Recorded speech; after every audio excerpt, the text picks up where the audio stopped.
L'accord qui était nécessaire au démarrage des libérations des otages a été mis en place.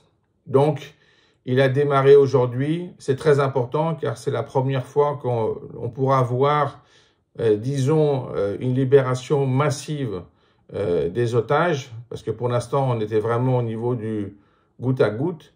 Et c'est très important parce qu'on voit bien qu'Israël donne priorité à la libération des otages, quitte à retarder sa contre-attaque à Gaza, car Israël estime qu'il faut d'abord protéger les innocents et ensuite s'occuper des actes de barbarie qui ont eu lieu le 7 octobre. Pourquoi cette préférence? C'est pas simplement une question de pression de la part des familles des otages, c'est une question aussi de dignité humaine. Il faut à tout prix que ces otages soient libérés.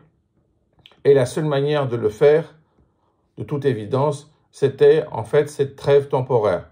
Il est aussi très clair qu'il s'agit simplement d'une trêve de quelques jours et certainement la contre-attaque d'Israël continuera par la suite.